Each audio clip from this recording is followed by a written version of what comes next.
Allez, bonsoir à tous. Merci au public. Merci à tout le monde pour ceux qui sont là. Je pense qu'il y en a qui sont en retard. Mais tant pis, ils seront pris en compte quand ils arriveront. Donc un conseil municipal essentiellement basé sur les commissions et le débat d'orientation budgétaire. Donc on va faire l'appel. Corinne Amiel, elle n'est pas là. Christian Blachon. Présent. Sandrine Boire. Jean-Jacques Brunet. Présent. Benoît Chaplon, je crois qu'il est au boulot. Donc forcément il n'est pas là. Richard Cornu. Présent. Christophe Dicaro. Bruno Dufort-Citre. Alain Evesque. Jacques Garcia. Marie-Jo Gélifier. Je l'ai vu hier, mais bon, elle devrait venir. Martine Ginet. Philippe Ginet. Mathilde Hernandez. Présente. Mélodie Hernandez a donné pouvoir à Mathilde Hernandez. Frédéric Langeron. Sylvie Marcoux. Armel Monteux. François Polner. Élodie Perrotin. Voilà. Clémence Plé donne pouvoir à Alain Vesque. Monique Reynaud. Marie-Hélène Roche. Emmanuel Salgado présent. Alexis Talaria. Julie Talaria, j'ai acté sa démission la semaine dernière, donc la personne suivante, c'est M. Vallat. Il sera contacté très prochainement et s'il accepte, il sera introduit au conseil du 23 avril. Élodie Torti. Hein? Tu mets absent et... Y a-t-il un volontaire pour le secrétariat de séance? Oui. Jean-Jacques Brunet. Eh ben, tu peux noter que Marie-Jo Gélifier est arrivée en retard, elle arrive.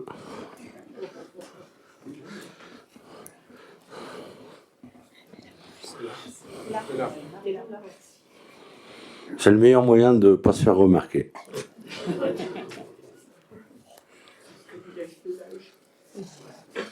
Allez, on va te donner ça. Alors, les conseillers délégués, pourquoi? Donc, je rappelle qu'on a voté la dernière fois, mais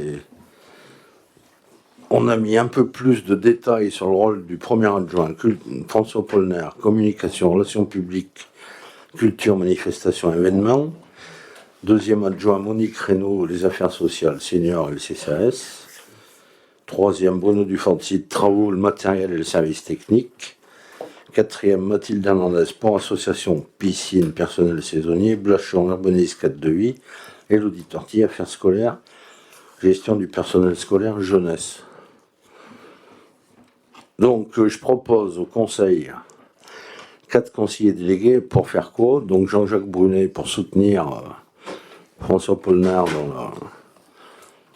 dans la culture, la communication et surtout l'animation. Parce que ça prend du temps et il faut le soutenir parce qu'il est encore au travail. Il a eu brillamment son capace. Alain Evesque, de par son ancienne fonction pour travailler sur la sécurité, les voitures tampons, les relations avec la gendarmerie, les incivilités. Clémence Plé pour soutenir Mathilde Hernandez, notamment sur les associations, les jeux, le contrôle des installations, où on est à mon sens défaillant, parce qu'on a sur toute la commune et on ne le fait pas assez bien. Il y a pas de, normalement, il faut tenir un cahier par installation.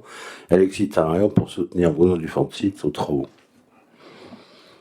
Donc je vous propose ces 4 postes de conseillers délégués en plus des 6 adjoints.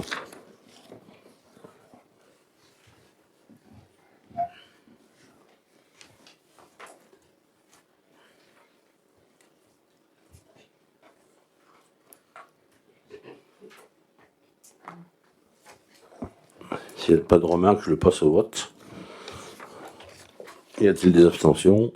Des voix contraires? 4. Je vous remercie. À la majorité.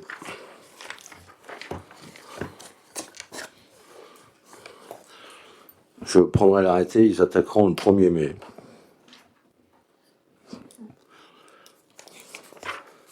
Alors, les indemnités, comme tous les conseils, on doit les voter, au bénéfice de... Enfin, je ne vous rappelle pas tous les articles, parce que c'est les articles du Code général des collectivités. Donc, la commune change de strate, on est plus de 3005. Donc, on change de taux. Enfin, c'est ce que vous avez dans le rapport. Donc c'est l'indice brut de la fonction publique 1027, donc 23,32%. Pour les conseillers délégués, c'est moins, c'est 6% de l'indice brut. Donc, je vais vous donner quelques chiffres quand même, parce que de toute façon, c'est plus parlant que les indices. Sous le mandat précédent, l'indemnité du maire était à 58,30. Elle passe à... Non, elle était à 50,10, elle passe à 58,30. Donc, ça fait 300 € brut de plus. Les adjoints, ils étaient à 19,80, ils passent à 23,32. Et les conseillers délégués, c'est 246 € brut par mois. Donc on a une enveloppe pour tout ça de 10 000 €, 64,99. La proposition qui est faite s'élève à 9 134,37. Donc en dessous de l'enveloppe légale. Et sachant que les conseillers délégués peuvent bouger en cours de mandat. Donc on augmente légèrement par rapport au mandat précédent et on reste dans l'enveloppe légale autorisée.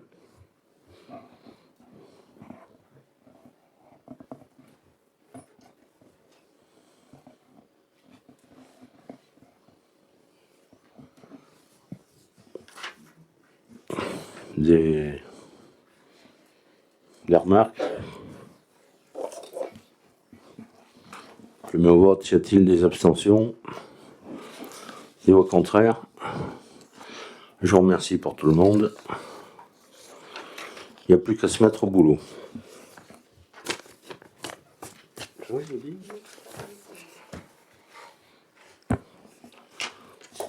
Alors, les commissions. Donc, on a eu les adjoints. Donc, il faut qu'on mette... je vous propose qu'on mette un vice-président par commission et 6 personnes... six personnes du conseil par commission et 9 dans la commission finance. Parce que si on met tous les adjoints, il faut en mettre plus. Donc, soit on doit normalement voter ça à bulletin secret, sauf si tout le conseil est d'accord pour le voter à main levée. Donc, comme vous voulez.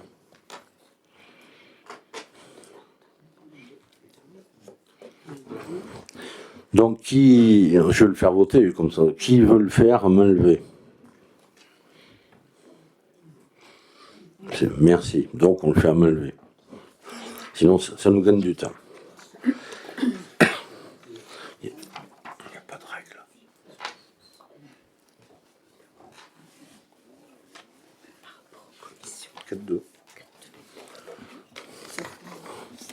Donc, normalement, c'est vice-président. Mais enfin bref, c'est des termes techniques. Donc, il me faut 6 personnes pour urbanisme 4-2.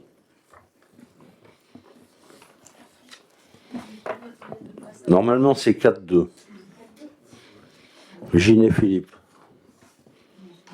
Marcou Sylvie. Dufort Bruno. Gélifier, Évesque. Darmanca. Armel. Armel Monteux. Et Dune. Une question, Manu. Oui.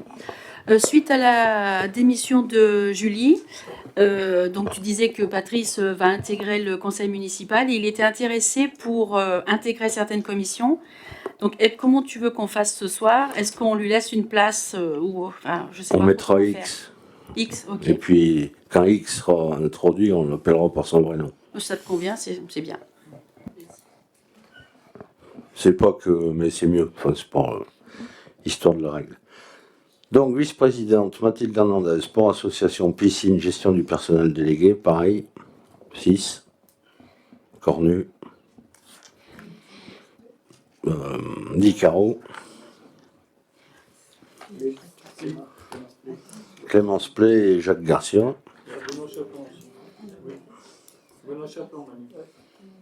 Ça en fait un de trop.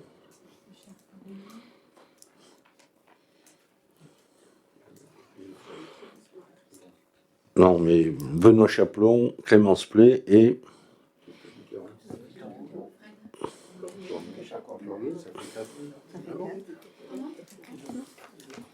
C'est bon. Donc plus Fred Largeron.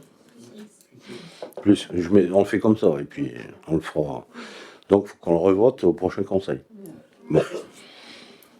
On n'a pas le droit de le voter aujourd'hui. C'est juste ça, mais c'est pas grave. On connaît X. On met notre là-dessus. Communication, relations publiques, culture, manifestation, événements. François Polnaire, vice-président. Perrotin, Torti. Brunet. Ginet, Marcoux. Ginet, PH. Et.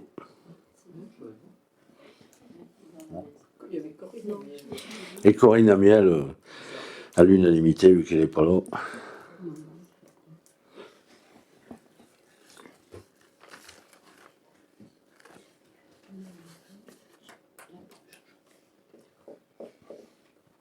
C'est bon. Alors, vice-président, travaux matériels, services techniques, Bruno Dufort-Citre, Thérèse Cornu, Marcoux, Largeron, Évesque, et Clémence Play, qui est à l'hôpital, mais pas le travail. C'est bon? Merci. Affaires scolaires, gestion du personnel scolaire jeunesse, Élodie Torti, vice-présidente, et Mélanie Hernandez, Jacques Garcia, Sylvie Marcoux, Jean-Jacques Brunet,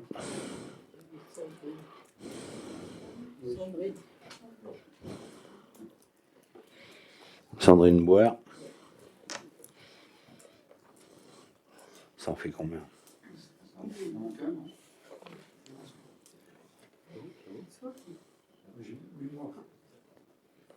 Frédéric Largeron.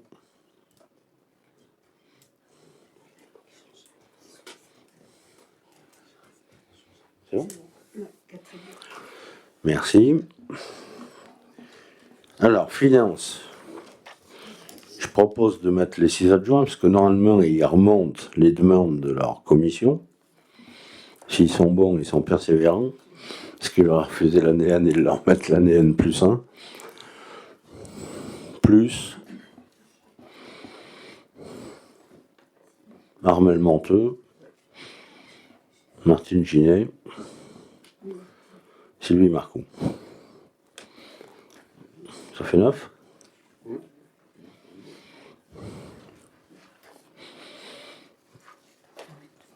Ouais, c'est bien. 6 et 3, 9. Plus moins 10, c'est bien. Alors, qu'est-ce que je fais? Je le répète ou non? De toute façon, on va voir. Donc vous l'aurez.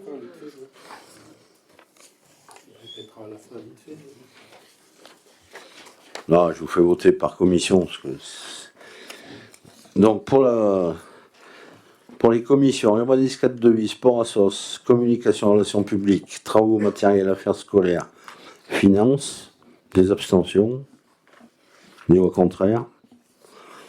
À l'unanimité, je vous remercie.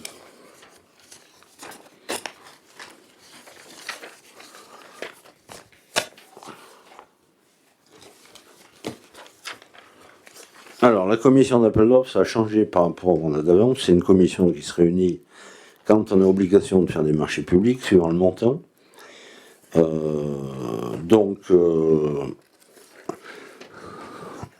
Pour choisir qui est-ce qui est retenu dans les marchés afin de le voter après en conseil.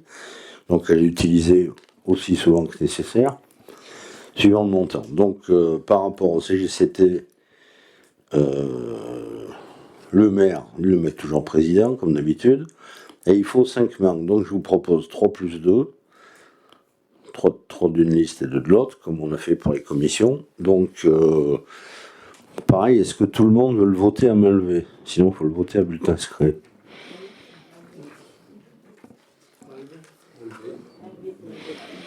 Bon, merci à tous. Allez, on y va. J'écoute pour le CAO. Dufort, Marcou, Ginet, M. Monteux, Lamevesque. Suppléant. Suppléant, il faut faire pareil. Donc Fred Largeron, Philippe Ginet, François Polner, Marie-Hélène Roche et Christian Blachon. Christian. C'est bon?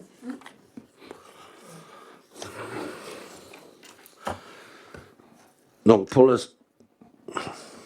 faut délibérer spécialement pour la CAO. Donc pour la CAO, pour les 10 membres qu'on vient de proposer, y a-t-il des abstentions ou des voix contraires? Je vous remercie. Ça, c'est là. Je me souviens que tu avais dit ça.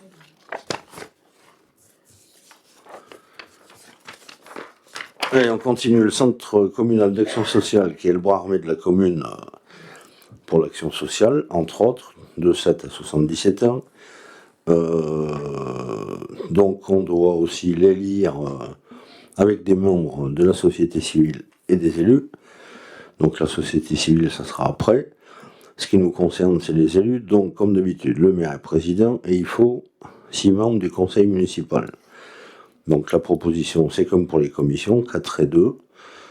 Donc tout le monde est d'accord pour le voter à main levée. Je suis désolé, il faut que je le demande à chaque fois. Merci. Donc la proposition 4 plus 2, je vous écoute. Jacques Garcia, Monique Reynaud, Sandrine Boire.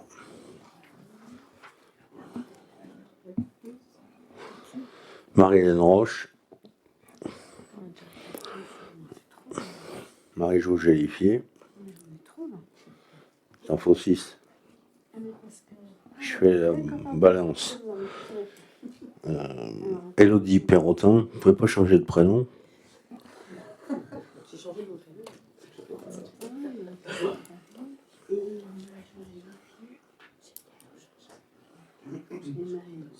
C'est bon. Ça marche. Donc Monique Reynaud, Jacques Garcia, Sandrine Boire, Élodie Perrotin, Marie-Jo Gélifier, Marie-Hélène Roche. Pour ces 6, des abstentions, des voix contraires. Merci pour le CCAS, qui se réuniront aussi courant avril pour faire le budget.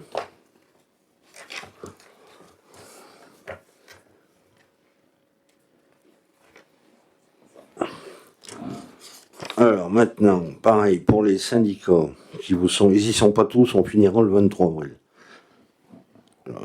On a conseil le 23 parce que. Donc pareil, est-ce que tout le monde veut le voter à main levée? Merci.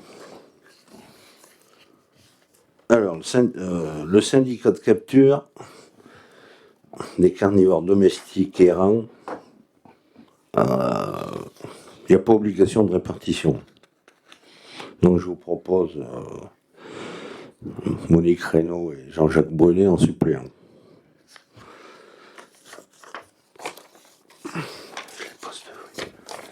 Syndicat d'énergie, je vous propose Dufort Garcia.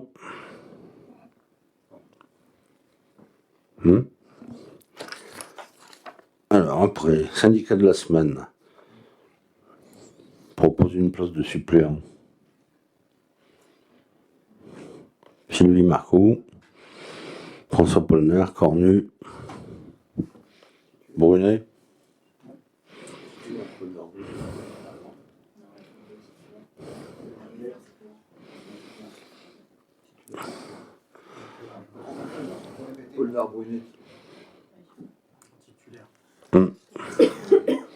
Cornu, Marcoux, suppléant. Donc vous débrouillez en fonction des convoques pour vous filer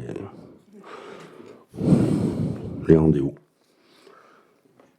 Et pas de la vie, donc là aussi on met le maire président du conseil d'administration, on les met de partout.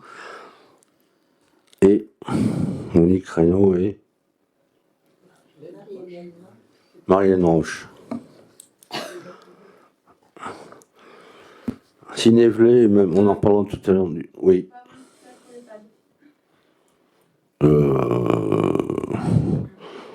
On va garder comme le mandat d'avant. Mais s'efforcera de faire des comptes rendus réguliers. Et j'espère que ce sera moins le bazar que le mandat d'avant. Sur une stabilité qui devrait être retrouvée, une nouvelle directrice qui devrait arriver au mois de juin. Un budget potable. Un taux d'occupation à 98% et j'espère aussi qu'on travaillera avec tous les autres acteurs médico-sociaux de la commune, ce qu'on n'a jamais fait. Donc, si Névelé, je vous propose de garder les deux anciens, sauf s'ils ne sont pas d'accord. C'était Paulnard-Largeron. Mais c'est une proposition. Bon.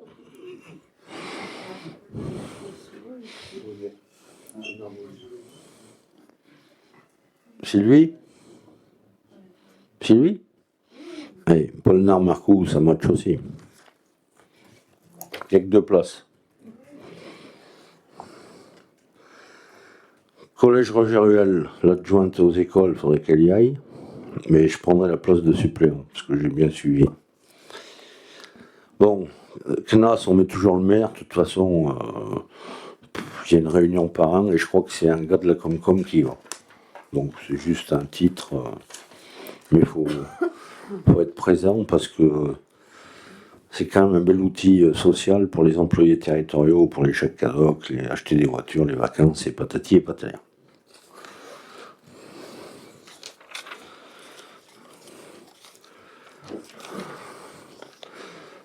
Donc pour le syndicat de capture des carnivores errants, des carnivores domestiques errants, syndicat d'énergie, syndicat des eaux de la semaine, l'EHPAD, Cinévelé, Collège Roger Ruel, CNAS, y a-t-il des abstentions ou des voix contraires? Je vous remercie. Et les 2-3 qu'on n'a pas fait, on les fera le 23 avril.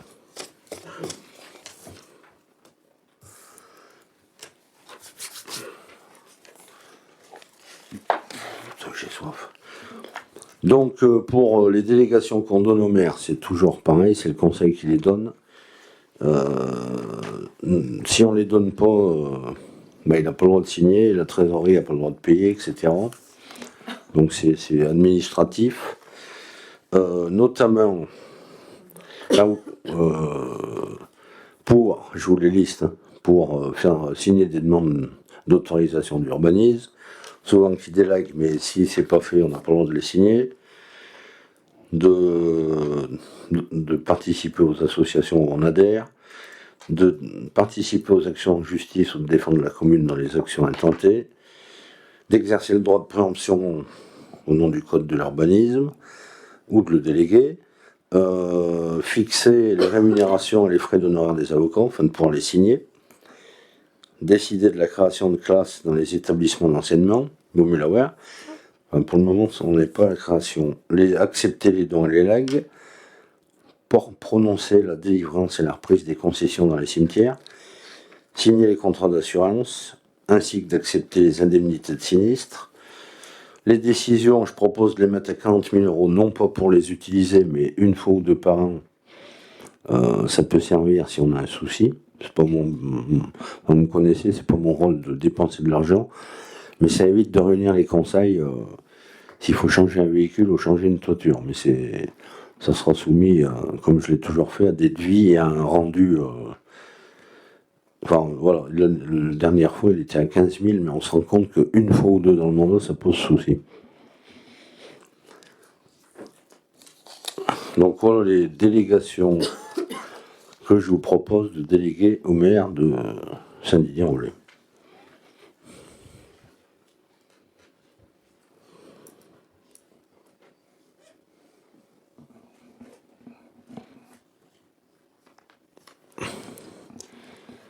S'il n'y a pas de remarques, je le passe au vote. Y a-t-il des abstentions? Des voix contraires? Je vous remercie. Et je rappelle que les décisions sont annoncées en début de conseil. Bon, aujourd'hui, il y en a point. Enfin, c'est pas parce qu'on a des pouvoirs qu'on est obligé de les utiliser, surtout les dépenses. Donc, une autre délibération pour donner pouvoir au maire pour signer les contrats de travail, notamment quand on prend du monde à l'école, sur des CDD. Si j'ai pas la délégation, je n'ai pas le droit de les signer, il faudra réunir le conseil. Pour signer les emplois saisonniers qui peuvent arriver au service technique, et notamment pour la piscine. Donc, si vous n'autorisez pas, je ne peux pas les signer que pour des agents de catégorie C, à temps complet ou non complet ou partiel.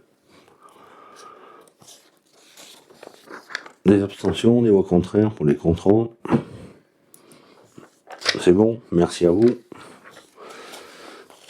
Il va falloir s'attaquer, Madame Hernandez, aux embauches de la piscine. J'espère qu'il y aura assez de monde.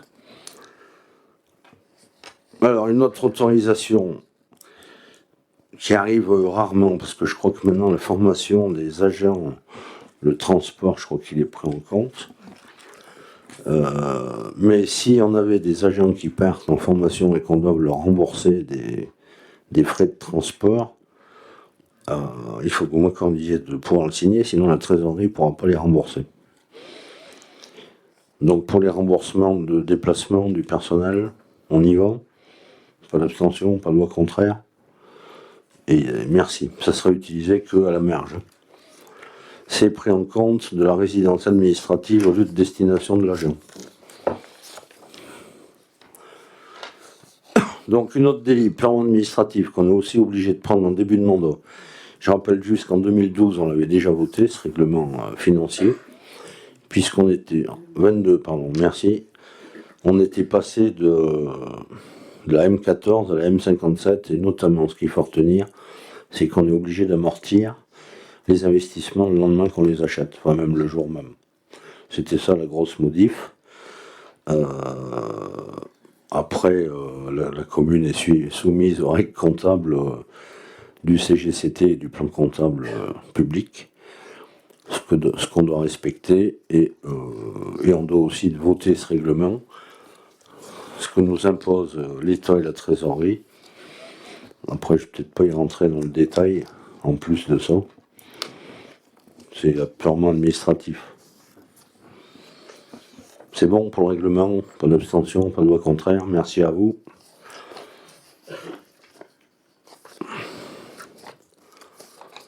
On parlera plus de finances après, de façon plus pragmatique.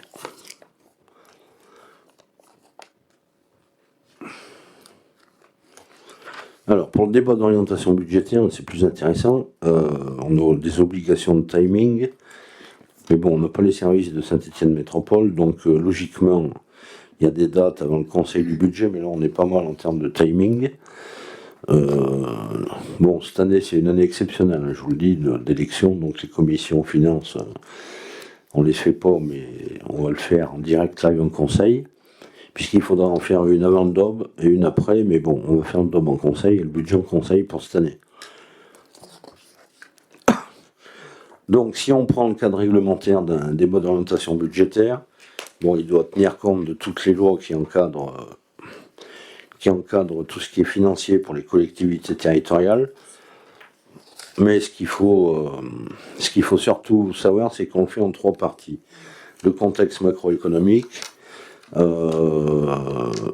a déjà voté les CFU sur le dernier conseil du mandat précédent, on a affecté des résultats, on le verra, et donné quelques lignes directrices où vous pouvez tous prendre la parole quand vous voulez.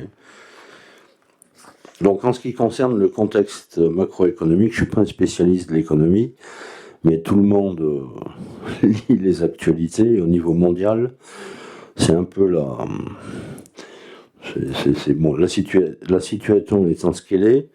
Notamment à l'est de la France et au Moyen-Orient, il est fortement probable faudrait qu'on prévoie dans le budget des augmentations pour les flux.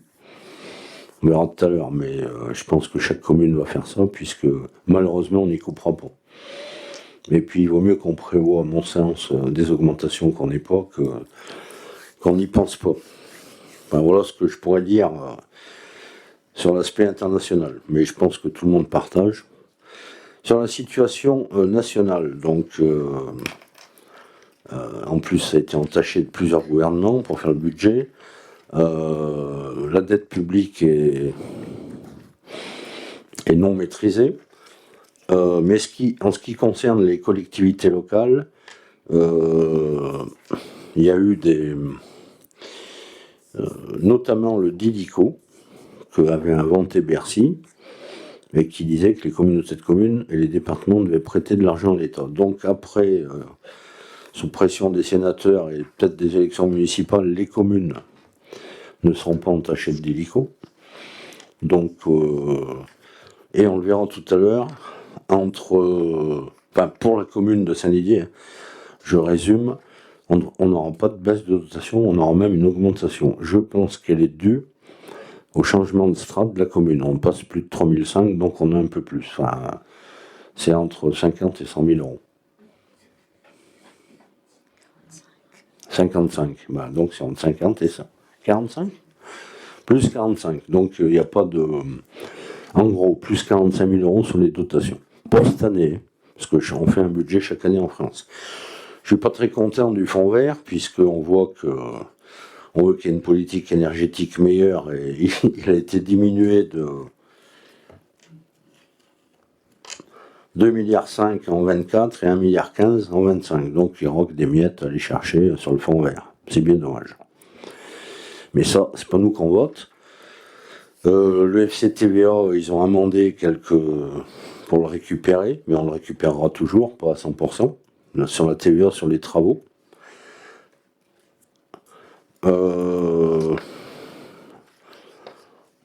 Sur les événements climatiques, qu'est-ce qu'ils nous disent? Qu'on pourra avoir une simplification pour récupérer la TVA si on a des travaux, mais je préfère qu'on n'ait pas trop d'événements climatiques. Les valeurs locatives, elles ont été révisées. Donc pour 2026, vous avez un 0,8% en plus.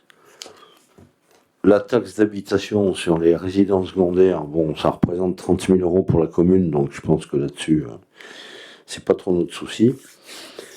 Le DILICO, vous l'avez, donc nous, on n'est pas touché par le DILICO. C'est une invention de Bercy pour améliorer les finances publiques.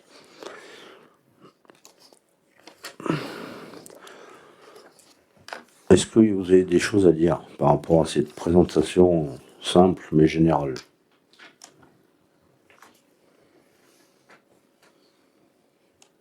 T'as tout compris? Donc on continue. Donc juste sur notre situation budgétaire des CFU, c'est le bilan du budget 2025. On avait un excédent de fonctionnement de 941 185,56 en section de fonctionnement et un déficit de fonctionnement de 389. Enfin, et un besoin de financement en investissement de 389 025,46. C'est pour ça qu'on a tout mis le résultat en investissement, ce qui nous fera grandement du bien.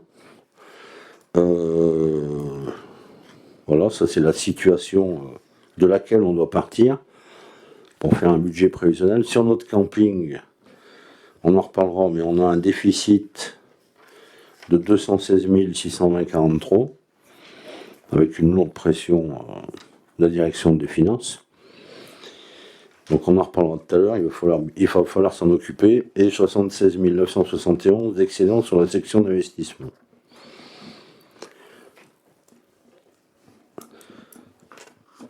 Donc, qu'est-ce qu'on peut faire pour augmenter ou pas les recettes? On le verra tout à l'heure. On a la taxe foncière sur le bâti et le non bâti, et les taxes sur la résidence secondaire. Sur le fonctionnement, donc je le disais, il va falloir qu'on prévoie. Je propose, après vous dites ce que vous voulez, 10% sur l'électricité et le carburant. Parce que l'électricité, pour le moment, il n'y a rien, mais je sens bien venir le coup que Bercy, ils vont trouver des sous là-dedans.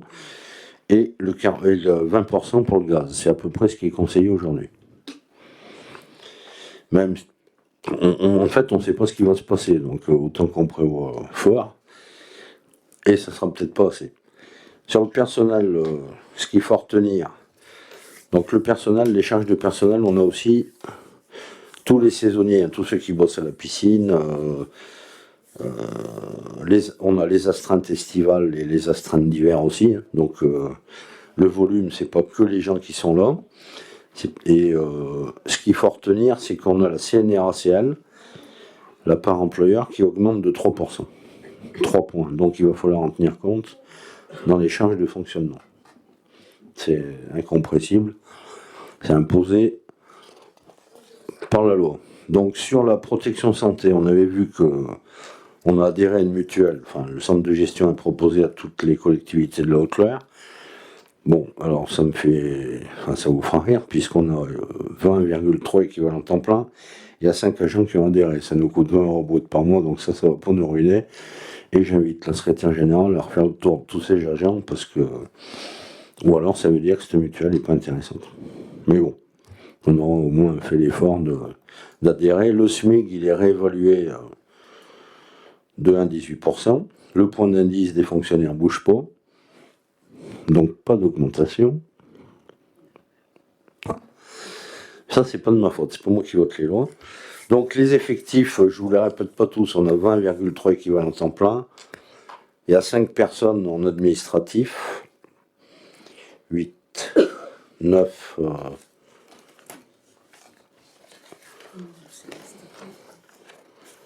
On en a 9 au service technique et 2 en CDD. Non, on en a 10 plus un chef qui est en CDD en catégorie B. L'école, 3 titulaires et 4 non titulaires à temps non complet. Et on a encore 2 agents en disponibilité pour contenance personnelle, Monsieur Liogier et Madame Chabanol, qui chaque année doivent nous faire part de leur prolongation sur une durée de 10 ans maximum. Et Monsieur Liogier, on y arrive, non? Il arrive à terme. On va le radier. Il arrive à terme, donc on va le radier cette année.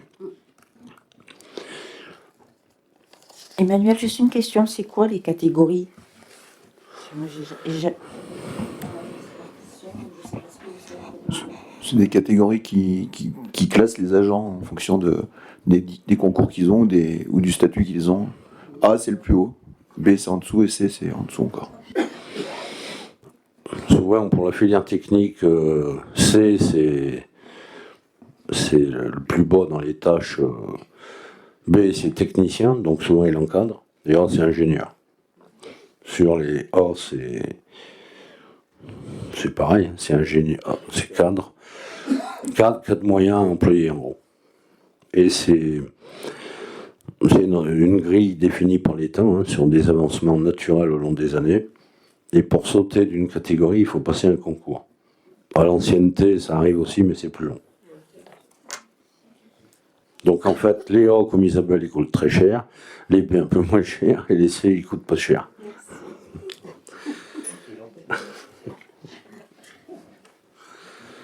Par contre, ça, j'ai pas compris. Ça.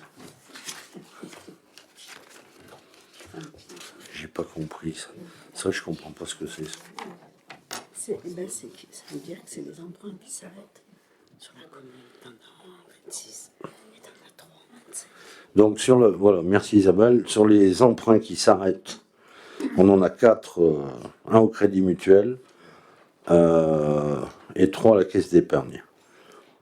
Donc tant mieux, parce que ça fait quand même, ça c'était des emprunts à 400 000, 300 000, 300 000 et 500 000.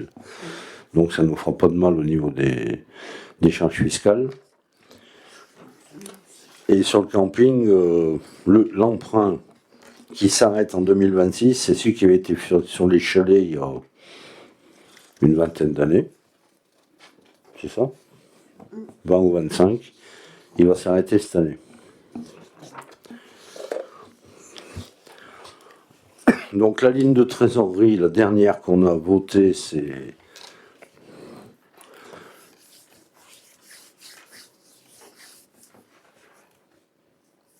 C'est au dernier conseil. Donc en termes de trésorerie, aujourd'hui on a 107, Il y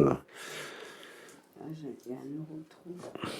on a 107 000 € 636 dans le portefeuille. Donc on verra si y a un delta. Ne vous inquiétez pas, il y a de l'argent qui rentre régulièrement de l'État, des dotations de la Comcom et des subs, mais s'il en manque, on sera obligé de refaire une ligne de trésorerie. Sur le budget du camping, on a 0, puisqu'on a plus de ligne de trésorerie. Donc on va probablement on verra quand on fera le budget comment on fait.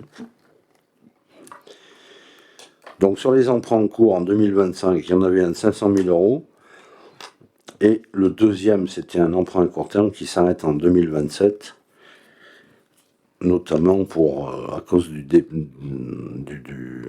retour tardif, de décalé des subventions et de la TVA à 2 ans. 2024, il n'y a pas eu d'emprunt. Donc on voit qu'on a un ratio d'endettement à 1,18 et une capacité d'endettement à 3,35. Alors 3,35, c'est plus parlant. C'est-à-dire que si on remboursait nos emprunts pendant 3,35 années sans rien faire, on aurait une dette à 0. Donc la commune est en vert, parce qu'entre 0 et 10 ans, c'est en vert. Donc s'il faut emprunter, on a des capacités d'emprunt. Le fonds de roulement, donc là, il est faible, parce que c'est toujours l'histoire entre la rentrée des subs et des dotations qui fait que si le fonds de roulement est trop faible, il faut faire une ligne de trésorerie. Donc notre capacité d'investissement, d'autofinancement par contre. Donc la différence entre la cave FNAT et la cave brute, on y inclut les remboursements des dettes. Donc la cave brute, elle est d'1 114 000, elle était de 925 000 en 2020, donc elle se porte pas mal. Et la cave net qui sert normalement à financer nos propres dépenses, elle est à 771 452, elle était à 475 998 en 2020. Donc elle se porte mieux, mais bon, de toute façon, plus la section de fonctionnement se porte bien, moins on dépense, plus on a une capacité d'autofinancement importante. Donc il faut continuer comme ça. Donc vous avez un point suivant, où on arrive, vous voyez que les dotations d'État, la DGF par exemple, c'est la dotation générale de fonctionnement, elle est à plus 45 000 par rapport à 2025. Donc moi je vous donne l'explication de la strate de la commune, mais on a interrogé la DGFiP, ils n'en savent rien. À Bercy, on ne sait pas trop comment c'est géré, c'est assez obscur, mais je pense que c'est ça. La dotation forfaitaire de 430 000 quand même 993, elle est en légère augmentation. La DSR, c'est pour les bourgs-centres, donc Saint-Didier et bourgs-centres. Il y a les bourgs relais, il y a les petites communes, etc. On a 24 000 en plus. La dotation de solidarité rurale, le fonds de péréquation, on a 9 351 € en plus. C'est qu'ils en ont inventé je ne sais pas combien. La dotation de solidarité cible, on a 7 100 € de plus. Et la dotation nationale de péréquation, c'est les communes entre elles qui a des écrêtements on a 3 000 € de plus. Donc voilà. Donc on n'a pas de souci à se faire sur cette section en 2026. Je pense qu'on va rigoler pour le budget 2027. Mais bon, à moins qu'il y ait un compromis et un consensus général. Donc je vous propose quelque chose de plus parlant maintenant. Sur les investissements, donc ça a été classifié plutôt par bâtiment ou par action. Donc la proposition qui vous est faite, c'est que ce qui est en noir, c'est des dépenses engagées ou incompressibles sur des marchés publics, donc on ne peut pas les enlever. Et surtout ce qui est en vert, c'est que des prévisions où tout le monde peut prendre la parole. Donc sur les acquisitions immobilières, il nous reste des frais de notaire sur le terrain qu'on a acheté à la Bessonnière, mais où c'est payé, où c'est fait. Je propose une provision de 100 000 € si on a quelque chose à acheter. Il vaut mieux avoir une provision, parce que si on l'a pas, il faut faire une décision modificative. C'est juste ce qui est en vert, c'est des propositions. Sur l'école d'Olto, bon, il y a des ordinateurs, des choses à finir de payer, du désenfumage de l'alarme, mais la proposition, c'est d'écrire des stores, parce qu'il y a une pièce qui est invivable en cas de canicule, enfin de toute façon on va en avoir d'autres, et de faire une rampe d'accès pour aller au nouveau préau, parce qu'il est presque propre et on ne peut pas encore y aller. Le chiffre de 12 600 €, c'est un devis établi par Crépé.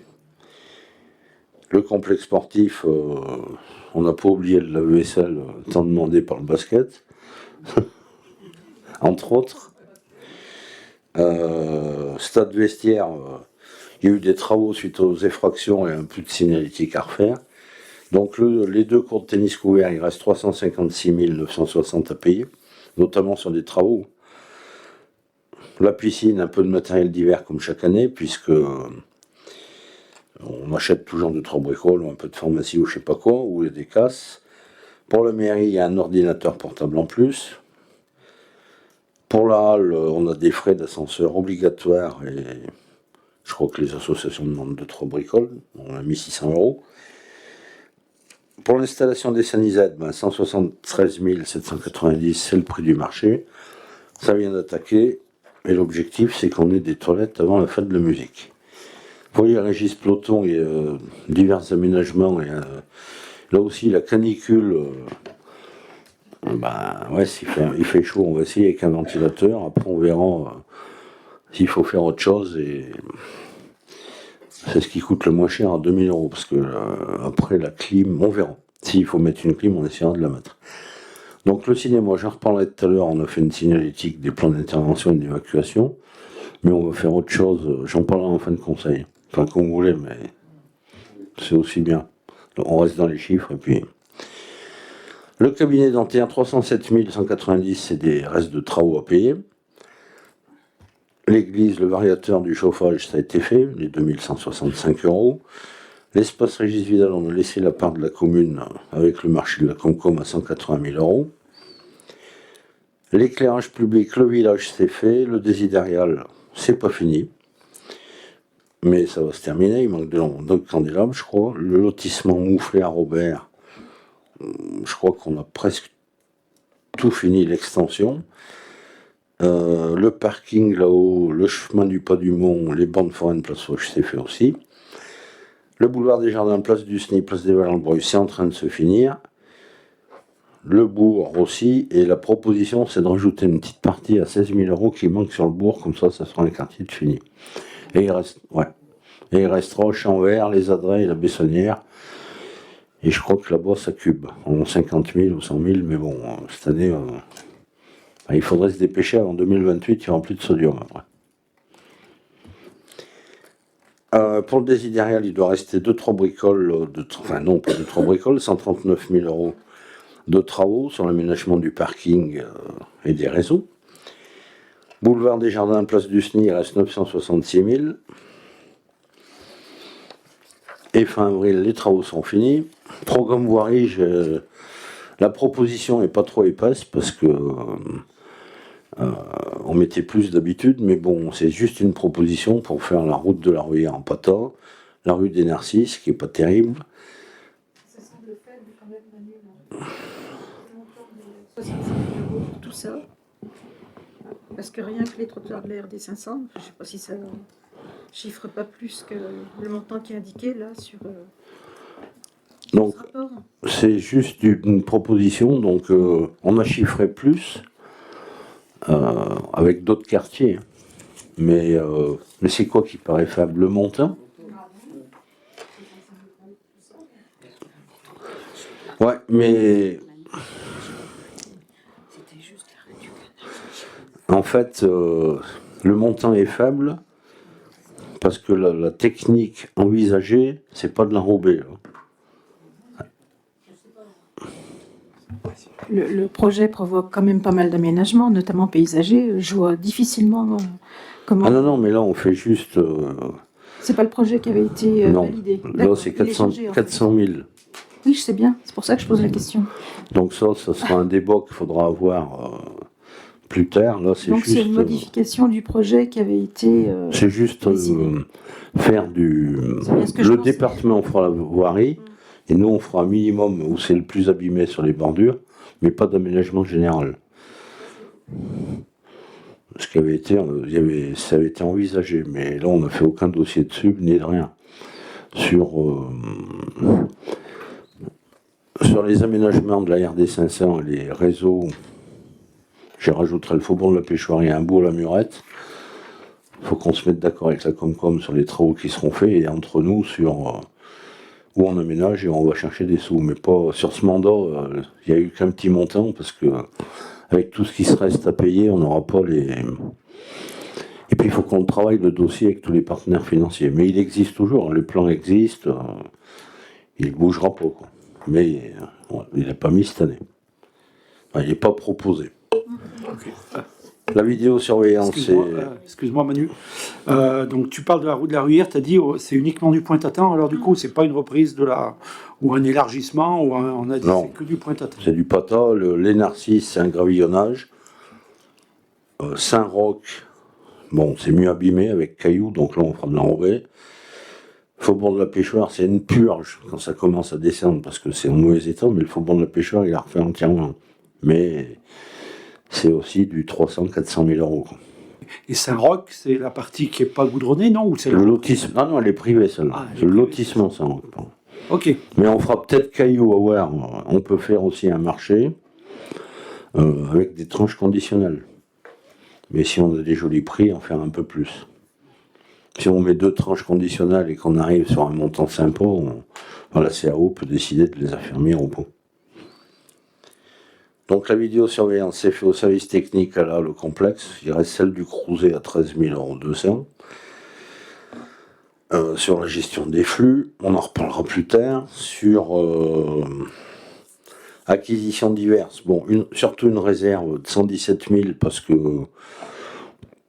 on ne sait jamais. Ce qu'il nous faut, j'en sais, il y a un tractopelle qui explose, un camion ou je sais pas quoi. Enfin, c'est une proposition. Sur les travaux d'hiver, on a fait de l'eau pluviale aussi et de l'eau usée sur. C'est le lotissement mouflé, hein, c'est pas Jabri, donc ça c'est fait.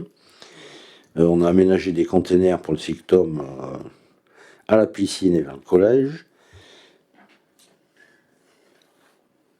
Donc, le remplacement de la grille d'eau pluviale Faubourg-Lafont, c'est une tranche. C'est pas que ça. C'est aussi tout l'enrobé qui avait été laissé à l'abandon sur cette partie du Faubourg-Lafont, donc de la fin des travaux jusqu'au stop, plus la grille du riverain qui fait du bruit, on met une grille qui fait plus de bruit. Et ça avait été laissé, et on le rajoute en plus pour la fin des travaux pour que tout ce quartier soit fini. C'est pour ça qu'il y a 17 000.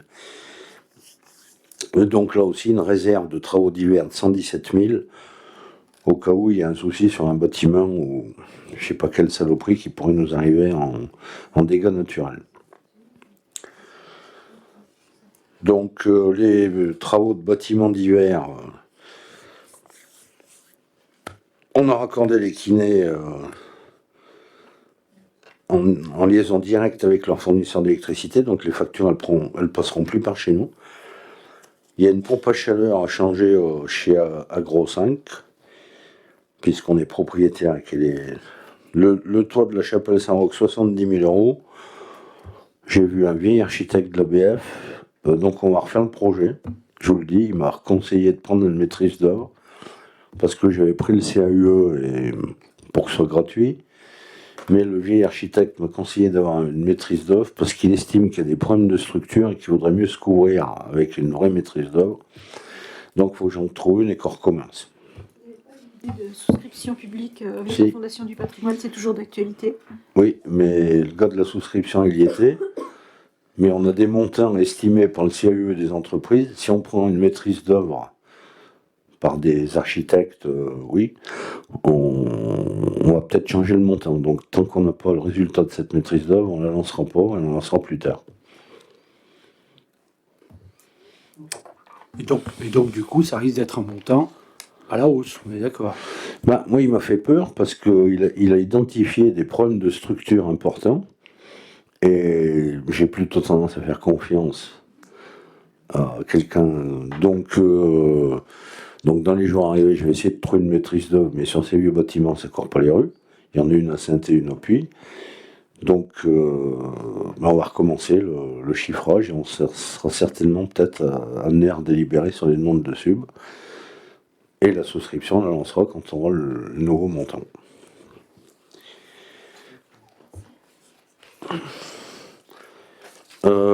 Signalétique, on en met toujours un peu. 2400 €, mais bon, s'il faut plus, c'est pas le souci. Il y en aura certainement à faire, peut-être plus. Un peu de taxes d'aménagement. Donc l'étude sur le camping de la Fressange, pourquoi une étude? Parce que vous avez vu notre situation financière, qui est pas bonne, et on a une pression du trésorier qu'on va avoir demain, parce que la Chambre régionale des comptes est pas loin de venir ici. Donc bon, moins de 260 000, le déficit ne s'arrête pas. Donc l'étude, je la propose, pourquoi? Pour deux choses. Voir les perspectives d'avenir financières du camping, voir les possibilités de développement ou pas, et voir quel est le meilleur statut juridique d'exploitation. Et le rendu, bien évidemment, sera fait autour de cette table en réunion toute commission, puisque c'est une décision à prendre par la commune.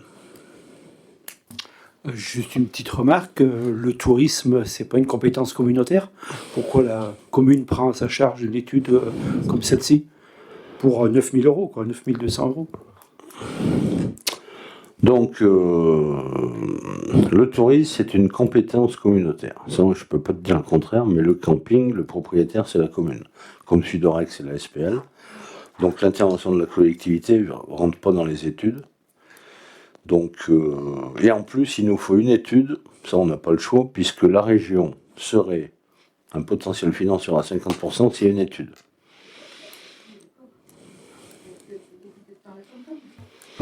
Il y a peu de chance, mais on peut demander. Ça, il y a des bureaux, enfin le bureau d'études, il faut le prendre, puisqu'il faut que, à mon avis, en fin d'année, on prenne une décision. On ne peut pas continuer avec ce déficit. Et oui, on peut demander, si c'est oui, on la met là-bas, si c'est non, on la fait nous.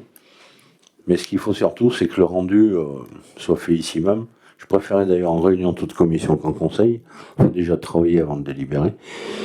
Et si elle est lancée en avril-mai, il se peut qu'à l'automne on l'ait. Okay. Parce que le fait que la DSP soit déjà enclenchée jusqu'en 29, c'est pas gênant. La DSP, elle peut être flinguée à tout moment si les deux parties sont d'accord. Donc, je pense que c'est plutôt pour aider les élus à se décider sur une décision lourde, enfin qui sera importante, mais il ne faut plus qu'on perde de temps sur... c'est d'atteindre, on ne limitera pas la fuite financière. L'étude, si on peut se la faire financer, on le fera, sinon on la fera. Puisque ça fait 30 ans qu'il est... Je n'ai pas dit que j'étais contre ni pour, mais il faut qu'on ait des professionnels qui nous aiguillent sur ce qui peut devenir et comment, si c'est une SPL, le mieux pour le gérer, une SEM, etc., etc.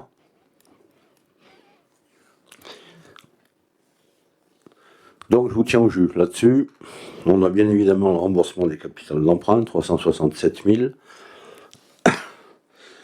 Et on voit que sur la... Donc ça c'est pour tout ce qui est dépenses propres. Tout ce qui est dépenses, on voit que tout ce qui est... Donc le FCTVA, c'est la TVA qu'on récupère. La taxe d'aménagement, 40 000, c'est ce qu'on devrait percevoir, environ.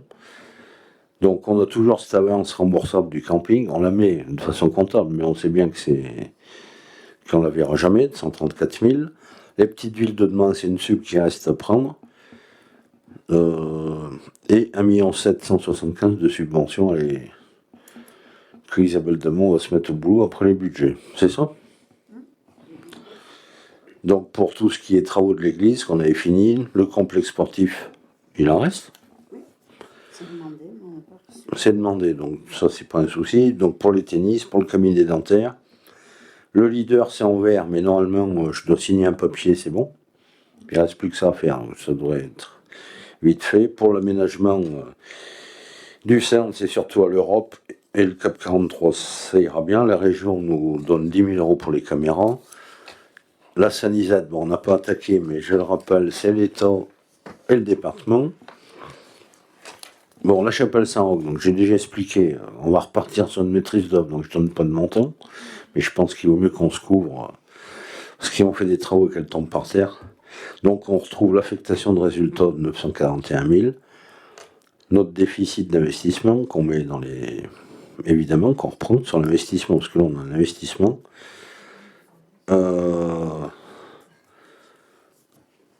Les travaux en régie, 200 000 euros, ça c'est une prévision. On met toujours ça, mais bon.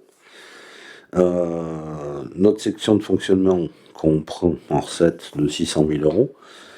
L'amortissement des immobilisations, bon, des opérations d'ordre, et on arrive à une proposition équilibrée d'un budget d'investissement à 3 797 649 56.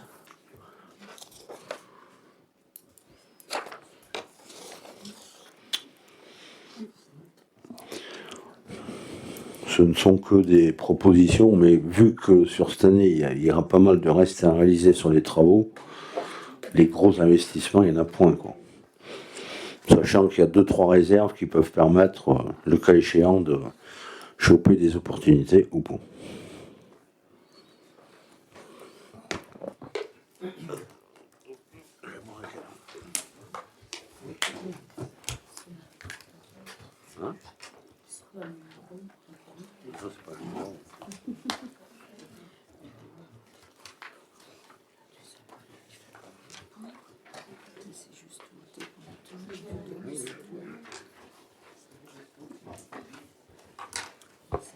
Des remarques encore?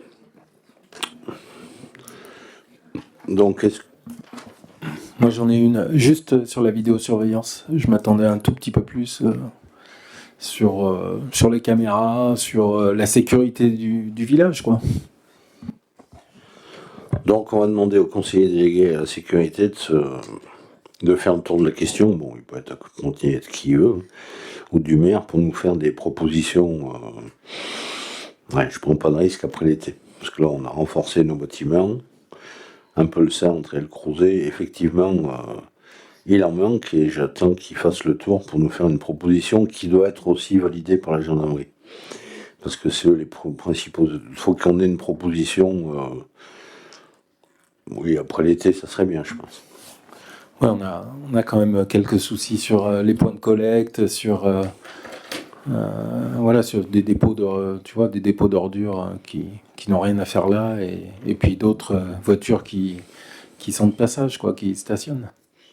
Donc on va lui demander ça et on fera des propositions à l'automne pour qu'on les valide ensemble afin d'investir, redemander des sous à la région aussi, finance toujours à l'État.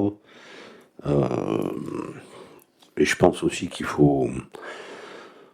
va falloir voir ça, oui, avec les riverains de certains quartiers. Donc faut prendre le temps pour qu'on soit tous d'accord, parce que c'est pas parce qu'on met des caméras qu'il y aura plus de sécurité. Il faut bien le choisir et bien collaborer. Et puis il faut qu'on crée vraiment un lien gendarmerie élu citoyen. Mais à partir du mois de mai, il sera au boulot et à l'automne, il y aura des propositions.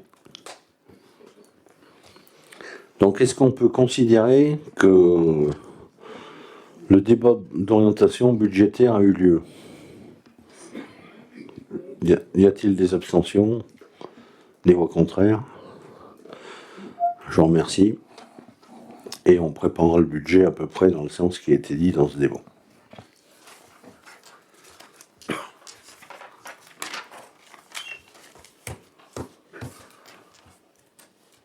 Je les ai mis où les papiers? Alors, comme chaque premier conseil municipal, avant ou après le budget, mais c'est mieux avant, parce que pour faire le budget, il faut aller voter nos taxes. Donc,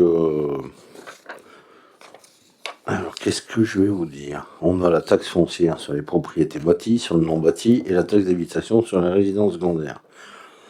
Pour info, enfin ça vous dit rien, mais les taux étaient à 41,30 sur les propriétés bâties, 84,86 sur les non bâtis et 11% sur les résidences secondaires. Donc depuis 2001, il y a eu une réforme puisque il y a un taux communal et un taux départemental, donc la part départementale est reversée aux communes Et les départements, ils leur ont enlevé ça, ils leur ont donné autre chose. Enfin, c'est une sauce. Je vous rappelle juste quand même que sur le bâti, on a eu des augmentations régulières sur tout le mandat, mais ça vient d'une augmentation des bases de l'État. La commune n'a jamais délibéré sur une augmentation d'impôts sur le mandat précédent.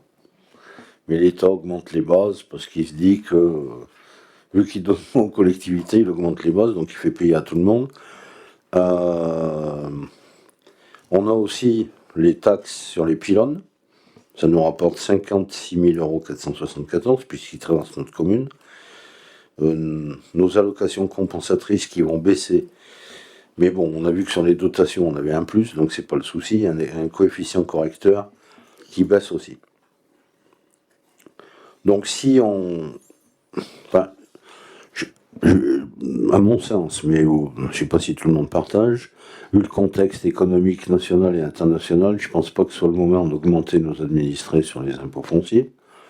Enfin, je trouve que ça serait malvenu parce que on est déjà pas mal hein, par rapport à Saint-Paul ou d'autres. On sait pourquoi, parce qu'ils ont plus d'usines que nous. Donc, mais je vais quand même vous faire un état du produit fiscal que ça peut nous rapporter si on change rien. Donc, c'est une prévision, mais on devrait, avec les augmentations des bases de l'État, être à plus de 1 200 €. Donc, on pourrait obtenir 1 510 000 sur les propriétés bâties par rapport à la taxe foncière. Pour le non bâti, 96 000. Les résidences secondaires, 25 000. Et bon, un coefficient correcteur de moins 160 000. Donc, j'aurais plutôt tendance à vous proposer de laisser les taux actuels pour l'année 2026 sans effectuer d'augmentation.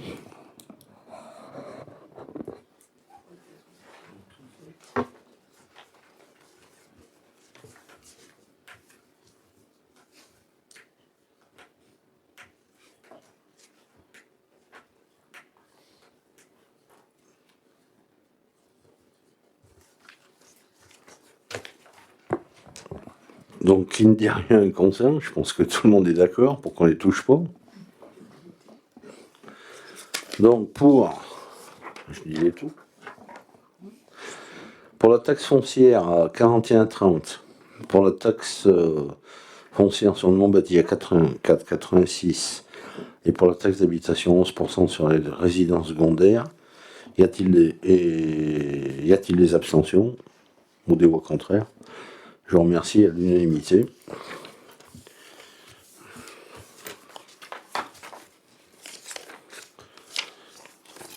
Tu peux faire le budget.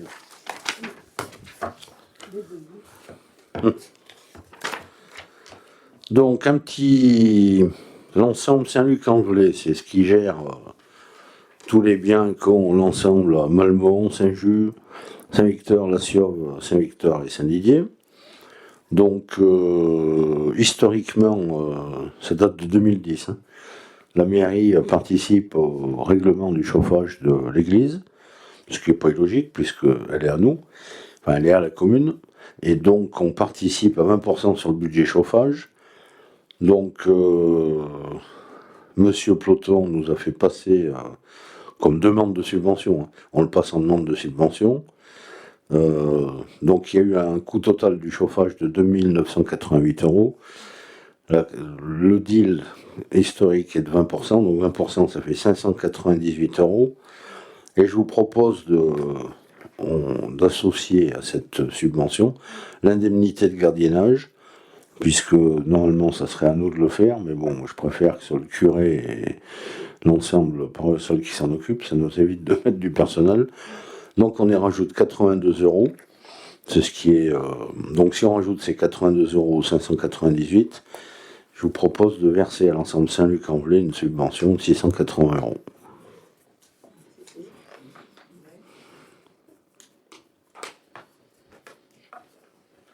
Petite question, l'église est chauffée comment?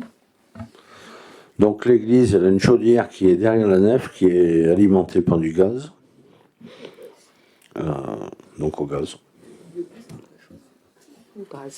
Il fait pas chaud parce que elle souffle vers la nef et pour arriver au fond, Contrairement à celle de la SIOV, il y a des tranchées au milieu et pour arriver au milieu. Mais pour aller faire des tranchées dans l'église, il fallait le faire il y a 40 ans quand ils ont fait des travaux. Maintenant, donc il faut que quand vous allez à l'église et qu'il ne fait pas beau, il faut bien s'habiller. On ne peut pas les isoler, les églises. Donc pour ces 680 €, y a-t-il des abstentions ou des au contraire? Merci pour l'ensemble paroissial qui fait un beau travail sur le suivi de son patrimoine. Donc on arrive aux questions diverses. Isabelle? Non. Bah, oui.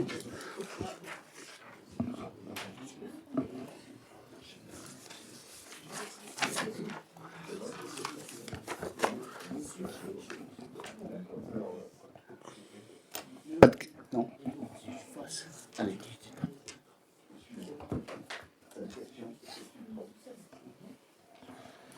Allez-y, on fait comme d'hab, de la droite à gauche. Ouais, moi j'ai rien à ajouter, mais je voulais effectivement en savoir un peu plus sur le cinéma. Donc, Ouais, j'ai prévu de faire un point pour tout le monde. Est-ce que tu peux nous en dire un petit peu plus pour l'école et la fermeture éventuelle d'une classe? Est-ce qu'en ce moment ça bouge un petit peu à l'école ou pas? J'y vais puisque c'est vrai que j'étais au dernier conseil d'école puisque c'était encore sous le mandat précédent. Mais de toute façon, il y a des fermetures de classe dans toute la Haute-Loire. C'est public, c'est dans les journaux. Le DAZEN, il fait ce qu'il lui est demandé de faire au niveau national et au niveau du département, il applique les consignes nationales liées à la démographie. Et il y aura des répercussions à Saint-Didier-en-Velay. Donc au niveau du département, il y a plusieurs écoles touchées. Et Saint-Didier va être touché puisque il y aura une classe qui va perdre son maître. Mais en fait, dans les effectifs, si on prend un dernier conseil d'école, on arrive sur des effectifs qui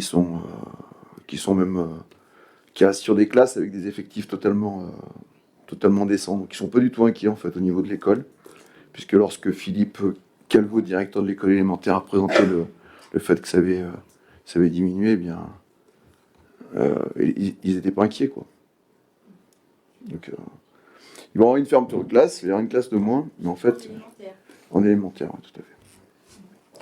Mais ils sont pas surpris. Et en fait, au niveau des effectifs, le nombre d'élèves par classe, on va rester sur quelque chose qui sera exactement comme maintenant, avec des variations de 2 élèves selon les classes. Donc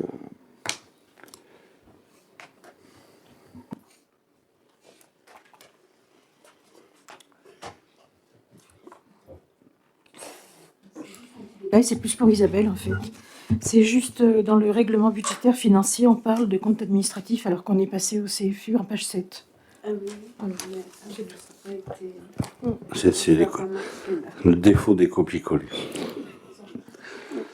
On le change, il faudrait que tu le changes.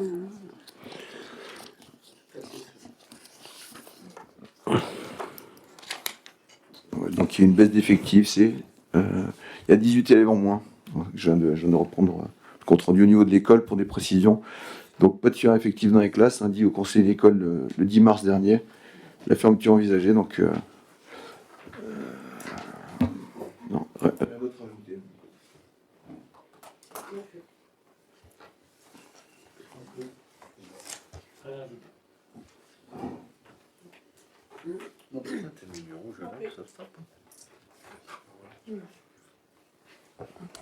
Bon, et ben, on revient Donc la bonne nouvelle, c'est que l'inauguration du cabinet dentaire, vous êtes tous invités le samedi 25 avril à 10h30. Je commence par les bonnes nouvelles. Et le prochain conseil aura lieu le 23 avril à 20h. Et d'ici le 23, on essaiera de donner à l'ensemble du conseil les dates de l'année. Comme ça permet aux gens de s'organiser sur leur vie privée. Et on finira sur le cinéma qui est un grand malade, mais qui n'est pas encore en soins palliatifs. Donc il va falloir essayer de le soigner. Donc c'est ce qui va être mis en place. La commission de sécurité a eu lieu le 18 mars. Donc le pompier, il sautait au plafond et le représentant de la sous-préf, il voulait que je trouve un avocat. Bon, ceci étant, je vous donne il est là le rapport, c'est pas une sous-commission, c'est une commission. Avis défavorable à l'exploitation de l'établissement. Bon. Donc, j'ai réfléchi, donc j'ai fait comme pour le cadre ouvert, j'ai pris un arrêté de fermeture. Pas le choix, hein, sinon on court à la cata. La date, c'est le 27 avril. Ça laissera encore finir 2-3 bricoles, en prenant le risque. Mais pourquoi je dis qu'il n'est pas encore en soins palliatifs? Parce qu'il faut écouter ce que nous conseillent de faire les pompiers. Donc, les associations utilisatrices ont été informées, mais la population aussi, mais il faut affiner l'explication et faire plus de pédagogie. Donc la première chose à faire, c'est qu'il y a une absence de PV sur la réaction au feu des dalles et des rideaux de Seine. Donc ils vont partir à analyse leur résistance au feu, des rideaux et tous les isolants qui ont un peu gris. Voilà. Donc c'est la première chose à faire. Donc les rideaux, s'ils sont pas bons, les changer, ça ruinera personne. C'est pour ça que je dis que c'est pas encore les soins palliatifs. Et l'isolant, par contre, si lui il est pas bon, c'est plus problématique parce qu'il y en a de partout. Mais donc la première chose qui est partie analyse ou qui va partir ces jours-ci, c'est ça. En fonction du résultat, il faut qu'on continue. Sur l'installation électrique, il y a certainement des choses à faire, mais peut-être pas pour des millions d'euros non plus. Et il manque des blocs de sécurité, notamment sur la Seine et en dessous. Quand on fait sonner l'alarme, si on est sur la Seine et en dessous, on l'entend pas. Donc il faut faire par étapes l'analyse du feu de ça, après ça. Et la troisième chose, c'est qu'il y a absence du degré d'isolement réglementaire du local loge stockale qui se trouve en dessous de la salle. Si un feu prend là, le premier rang, ils sont intoxiqués, le temps que tout le monde comprenne qu'il y a le feu, il y a la moitié de la salle qui crame. Donc logiquement, cette salle qui sert de loge aux acteurs, il faudrait la mettre coupe-feu. Donc voilà ce que je propose de faire. Déjà les analyses, ensuite les lecs et après la salle du bas. Soit on l'enlève, soit on la met coupe-feu. Mais je pense que tout est faisable pour le sauver, hein, pas pour le refaire. Pour le sauver, si les dalles sont coupe-feu, c'est bon, on est sauvé. Si elles ne le sont pas, il va falloir qu'on se pose les bonnes questions. Donc l'analyse est faite, j'imagine, par un laboratoire. Donc du coup, il y a des gens vont venir faire des prélèvements dans le. Ah oui, c'est tous les rêves, ça. C'est pas un cabinet qui. Le souci, c'est qu'il y a très très peu d'entreprises en France qui le font, et il y en a pas ici. Donc on les envoie, mais bon, c'est pas. Non, parce que d'habitude, lorsqu'il y a des prélèvements à faire comme ceci, si en plus il y a des suspicions d'amiante ou autre, d'habitude c'est fait par des gens, on va dire, experts dans la matière, quoi. Mais l'amiante, c'est pas le souci, c'est le feu, sur le rapport. Donc il faut qu'ils nous donnent la résistance au feu, avec des normes. Donc si on a la bonne norme, on continue sur les investigations. Mais que ce soit eux qui viennent carotter ou que ce soit nous qu'on l'envoie, il n'y a pas d'influence sur les tests. Puisqu'on n'est pas présent quand ils font les tests. Puis on l'a pas fait, enfin voilà, on a pris un bout de dalle. Il n'y a pas de volonté de mal faire ni de tricher. Il faut qu'on ait, au contraire, et je crois qu'il ne faut pas qu'on rigole avec ce bâtiment, parce qu'on a pris des risques pendant plusieurs années, et là, il ne faut plus, quoi. Donc je vous tiendrai au courant de ces analyses dès qu'elles arriveront. S'il faut changer les rideaux, on fera une décision modificative, puisque c'est pas prévu au budget. Par contre, s'il y a tout l'isolant qui est pas bon, voilà le gros problème. Parce que sur l'électricité et sur l'isolation du bas, c'est quelques milliers d'euros. Mais Manu, juste sur les investigations là, que vous allez mener par rapport au... Est-ce qu'il y a un calendrier? Est-ce qu'il y a des montants déjà en face? Non, il n'y a pas de montant, parce que là, l'analyse, si elle te dit que les rideaux et les dalles sont coupe-feu, il y aura des montants pour l'électricité et après la salle du bas. Mais le timing, avant l'été, on aura le retour des analyses coupe-feu. Donc après l'automne, il y a les lacs et je sais pas, je ne vais pas en donner une précise, mais il faudrait, à mon avis, il faut une année pour faire tout ça, quoi. En gros, maximum. Mais il faut le faire comme il faut, parce que de toute façon, après avoir fait tout ça, il y aura une autre commission de sécurité pour rouvrir. Donc si on fait du vite pour faire, il faut pas aller vite, mais faut le faire correctement pour qu'on Ouais, puisse. Il faut essayer de le sauver, quoi. C'est ce que j'ai dit. Il n'est pas encore en soins palliatifs. Il faut essayer de le sauver, mais de toute façon, c'est un grand malade qui se sauvera pour quelques années, mais je le dis devant tout le monde, il faut faire des travaux plus importants pour le sauver.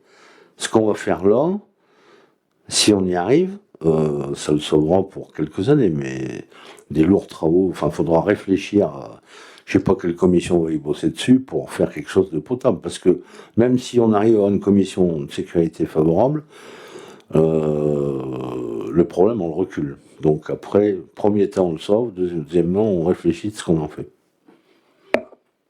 Ok, et bon, donc aujourd'hui on prend acte de la fermeture du cinéma. Est-ce qu'aujourd'hui la municipalité réfléchit à une solution, on va dire temporaire, pour certaines activités, notamment bien sûr le cinéma. Bon, pour les autres activités qui rassemblent de nombreuses personnes, je pense que ça peut être compliqué, peut-être un peu plus, mais voilà, quid de la suite du cinéma? Est-ce que le cinéma sur Saint-Didier, pendant un an, n'existe plus ou pas? Le cinéma, on continue à les soutenir en allant à Ciné-Voler et en leur proposant une solution dans le futur. Après, on peut peut-être trouver des solutions intermédiaires avec des locaux, mais c'est sûr que diffuser des films dans la salle 14, ça ne vaut pas un cinéma. Peut-être que les spectateurs, il faudra peut-être qu'ils se déplacent à Saint-Just-Malmont ou à Monistrol. Par contre, le collège Roger Ruel a déjà trouvé la salle du Majestic pour les arts, donc il y a déjà des bonnes nouvelles. Ils s'organisent pour que les spectacles aient quand même lieu et pour pas entraver le bon fonctionnement des structures qui utilisent le cinéma. Et puis il reste musical show, et puis le théâtre, mais ils vont trouver des solutions. Mais s'il faut qu'on mette une salle à dispo, il faut que le matériel de projection soit usable. Mais des salles, on en a des salles communales, mais pas avec des sièges en mousse et du confort et un plan incliné, quoi. Donc je pense que ça peut faire l'objet d'une réflexion en commission culture, ça. De voir les salles qu'on peut utiliser, s'il y a du matériel qui peut... Voilà, c'est pas un problème. Des salles publiques, on en a. Et dernière question, comme tu l'as dit, on n'est pas dans les clous au niveau du plafond. On ne sait pas. On ne sait vraiment pas. Derrière, voilà. Parce que les pompiers ont retrouvé les dates d'installation des rideaux et de l'isolant, mais on n'a pas la classe de sa résistance au feu. C'est ça qu'il faut savoir. Non, mais je veux dire, la question, c'est le quid de... Enfin, après, si c'est non, on arrête, ça s'arrête là. Si c'est non, non. Si c'est non, c'est ce que je t'ai dit. Mais bon, je me suis peut-être mal exprimé. Donc les soins qu'il faut faire, on les a faits de façon chronologique. Mais de toute façon, il faut qu'il y ait une réflexion donc communale, du conseil, sur ce bâtiment, puisqu'il ne peut pas durer dans cet état plus de, quelques années. Donc il y a une jolie réflexion à avoir. Mais la réflexion, c'est on rase tout, on construit in situ, on fait ailleurs, comment on fait, quelle hauteur, c'est des règles d'urbanisme, donc ça veut dire qu'en gros, il faut faire travailler un architecte. Parce que moi, je ne suis pas capable de répondre à qu'est-ce qu'on peut en faire et comment on fait. Donc il faudra prendre un maître d'œuvre pour bosser. Mais le filet, peut-être une commission, on va voir comment on fait. On fait d'abord les trucs d'urgence et après, de toute façon, ce conseil municipal aura à se positionner sur le camping, sur le cinéma et d'autres choses.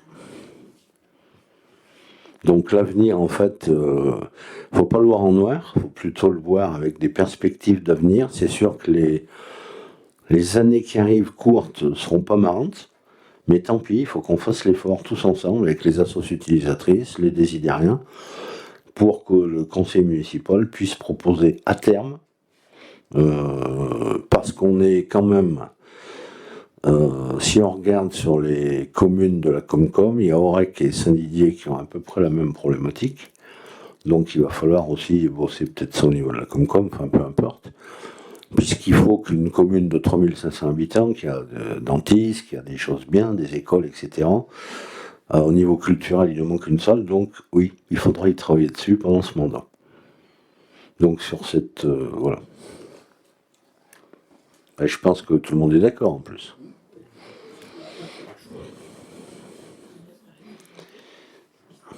Donc sur... voilà, c'est bon. Donc voilà, finissons sur cette notion d'espoir et positive. Je vous souhaite de beaux rêves. Si, j'ai dit qu'on va aller lancer une étude, parce qu'on n'a pas le choix. S'il y a des investissements, pas d'études, on n'a pas de sous. Et puis il faut que cette étude nous permette de nous déterminer en fin d'année sur l'avenir aussi du camping. Pareil, il n'y a pas d'étude, pas de décision, puisque il faut qu'on travaille ça avec le responsable, enfin celui qui a la DSP, la région, les potentiels financeurs. Donc sans étude, pas de décision et pas de subvention.